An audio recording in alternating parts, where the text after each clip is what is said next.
There was a pretty big thunderstorm going on this night. Nothing dangerous or anything, but enough to keep everyone inside for the rest of the day. I'm one of those people that enjoy rainy nights, or even storms. Something about it just makes me feel cozy and relaxed. Whenever there was a night like this, I'd always spend the night on the couch watching TV and listening to the rain. Luckily, I didn't have work the next day, and although it was already 8 p.m., I decided to make a hot cup of coffee and stay up as late as I could to enjoy the cozy night. I sat down and turned on a movie. It was only 20 minutes into the movie when my phone started ringing.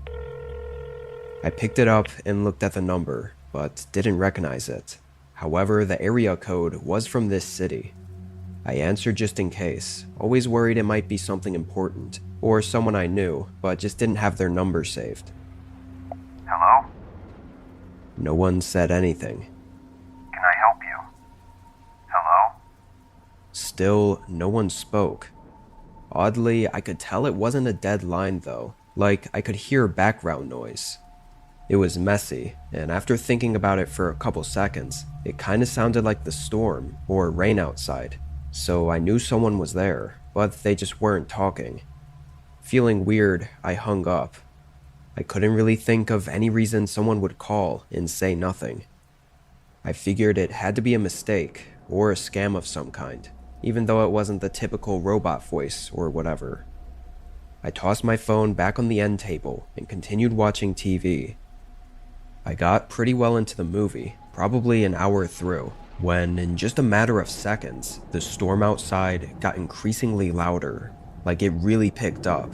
Thunder, lightning, and heavy rain. Then the TV and lights flickered. They quickly turned off, then right back on in a split second. I paused the movie and looked around, not sure what was happening. Then, not even 30 seconds later, the power went out. Suddenly, the entire house was silent, and the storm was twice as loud. Rain was flooding onto the roof and against the windows, and there was heavy, non-stop thunder for what felt like 5 whole minutes. The only light I had was a small candle that I basically never used.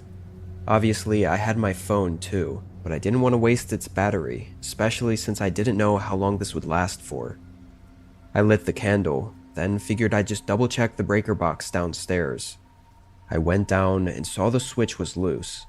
I flipped it back and forth, but it was completely dead. I went back upstairs and really had nothing to do but watch the storm out the window. I also noticed all the other houses down the entire street were dark as well, so it looked like it was a pretty bad power outage. My phone was running off of 5G data, so I checked if there was any information on the status, but there was nothing. I was probably standing there by the window for about 15 minutes, watching and listening to the storm, when, completely out of nowhere, I heard something from outside the house. I immediately recognized the sound. It was the gate to my backyard swinging open. That gate didn't have any sort of lock on it, but it never just swings open like that. Really, not having any ideas what it could have been, I walked to the back of the house and looked out the back door. Even through the darkness, and the storm and everything, I could see the shadow of a man. They had clearly just come from the side the gate was on, but he was just standing in the rain in the middle of the backyard. Because I could really only see his outline, he just looked like a dark figure. I couldn't tell where he was looking. Like, was he looking toward the house at me, or was he facing away from the house? I didn't know what he was doing out there, but it gave me a bad feeling. I know I could have opened the door and yelled at him to leave my property, but I felt kinda nervous. I mean, if he was crazy enough to just be walking around outside in the middle of a massive storm like this, it wouldn't be far off to assume that he had a gun or something. I thought it was best to not confront them, so I just stayed by the door and watched him. They didn't move for an entire minute, until his arm slowly lifted up from his pocket and he put his hand by his head. I didn't know what he was doing, but I could see a small glowing light in his hand, and just when I realized what it was, my phone began ringing in the other room.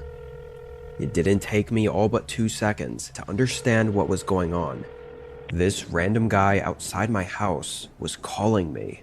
That's why I could hear the rain on the other end of the phone earlier when he wasn't saying anything. But that was an hour ago.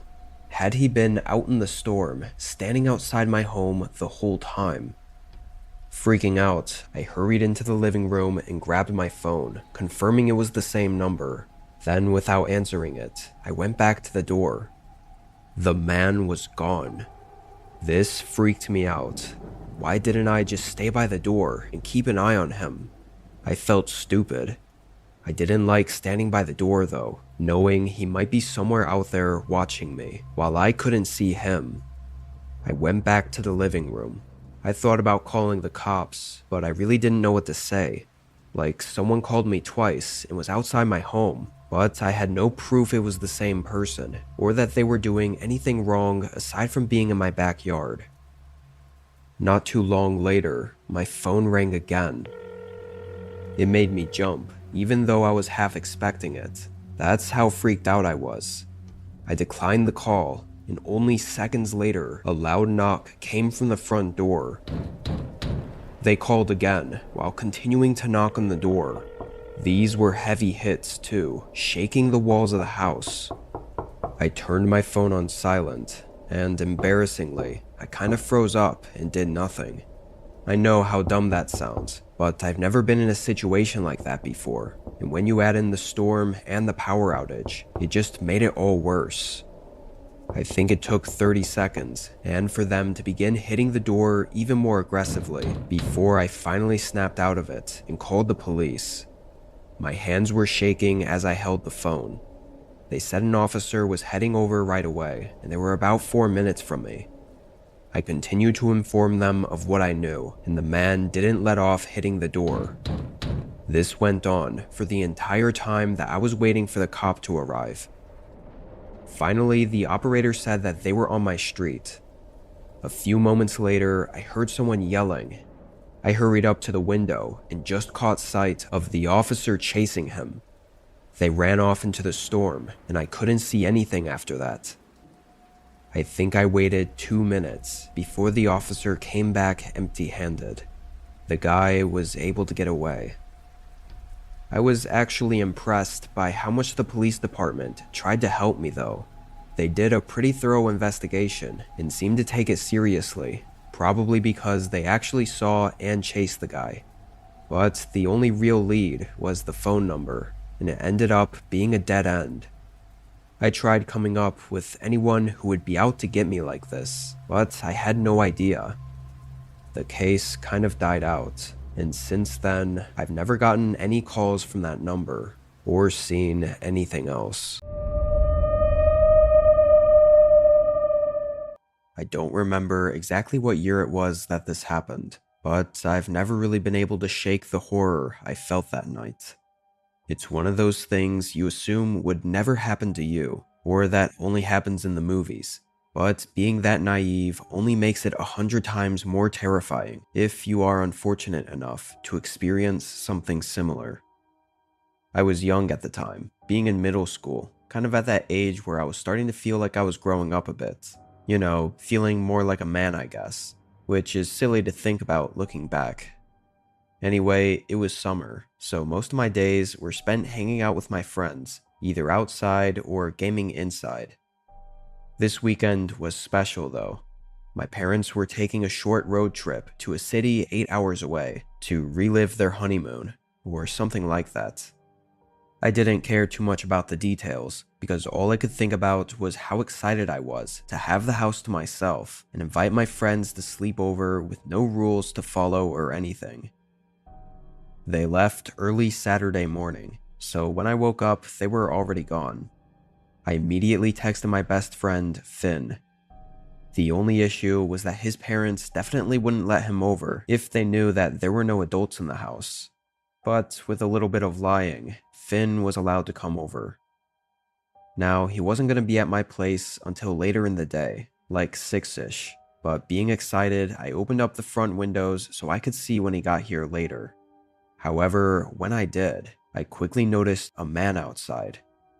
The only reason I even cared was because he was strangely close to the house, like past the sidewalk and kind of near the garage. He had a very distinct look to him. Longish dark hair, patchy beard, and fairly tall and skinny. It made me feel uneasy, so I moved away from the window, not wanting to get spotted looking at him. A few minutes later, I quickly checked again, and he was gone. I didn't think it was anything worth mentioning. The rest of that day was chill. I was mostly in my room, just playing on my Xbox, until 6 when Finn finally made it. We grabbed some snacks from the kitchen, then went upstairs and pretty much locked ourselves in my room and played video games for 5 hours straight. It was about 11:30, and of course we were still playing Xbox, when Finn left the room to go to the bathroom. Only 30 seconds later though, he came back and asked if I heard that. I asked what, not having heard anything, but before Finn could answer, the whole house suddenly went dark. The TV, Xbox, lights, everything just shut off. I couldn't even see Finn standing in the doorway 5 feet from me. I combed the floor with my hands, trying to feel around for my phone, picking it up and turning on the flashlight. Both me and Finn were quiet for a second. I think just confused why the power had shut off so suddenly, but also I was listening for what sound Finn said he heard just a few moments before the blackout. Eventually, after hearing nothing and the power not coming back on, I asked again what he heard, but Finn said he wasn't really sure, maybe like a thump or a footstep on the floor below us. With the power shutting off though, we assumed it was probably just something to do with that, but we still didn't know why it shut off, and being younger and alone in the house, it was still a little unsettling. Knowing we kinda had to figure out what was going on, we went out into the hallway and down to the first floor. Once we left the room, we noticed we could hear the wind outside. It wasn't anything out of the usual, but enough to maybe consider that it could have caused a problem. Maybe it was us just grasping for something to blame though. Neither of us really knew what to do in this situation. Like, I knew there was an electrical box in the basement that could somehow test or turn the power back on, but I didn't know any specifics, and I was kinda nervous to try anything. Finn thought he might be able to figure it out though, so I showed him to the basement. Oddly, the door was already open. Rarely does anyone go down there because it was unfinished and nothing was there but some storage and random old unused stuff. However, with my parents going on a trip, I thought maybe they might have gone down to grab some suitcases or something. The basement door was kind of toward the back of the house, so I hadn't been over there that whole day. This just made the whole thing a bit more unsettling than it already was.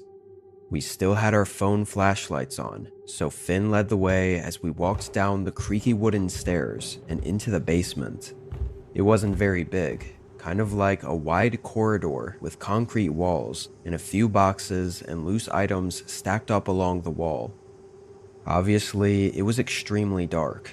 Anything that wasn't directly in front of our flashlights was completely pitch black.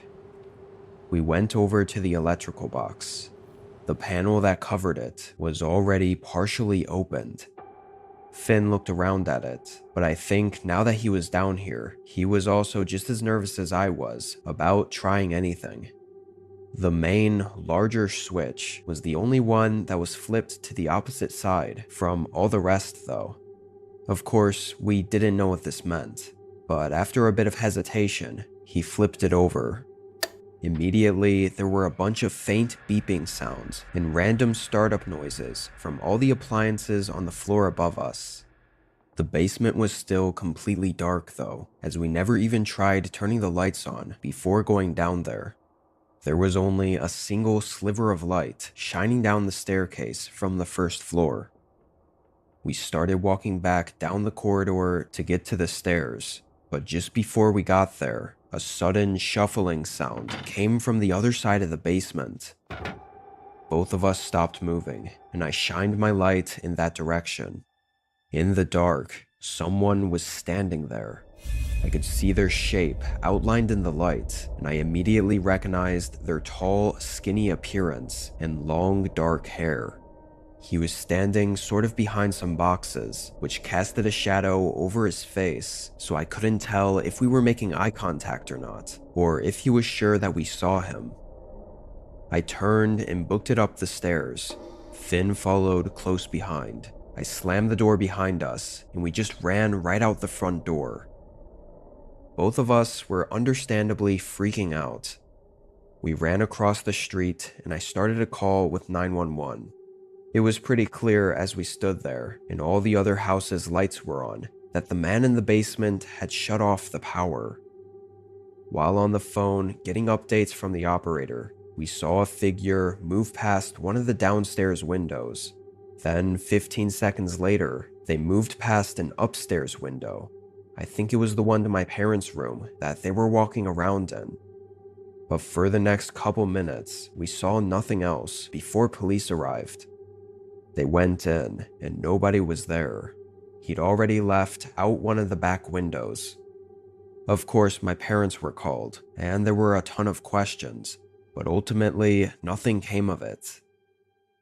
There's so many horrifying things to think about when it comes to what happened that night, or could have happened, like how long that man had been watching the house for, or watching my family for. What exactly was he trying to do by breaking in and shutting off the power, then staying hidden in the basement? Thankfully, my parents were smart enough to move us out of that house soon after. Hopefully, we never have any more encounters with that man again.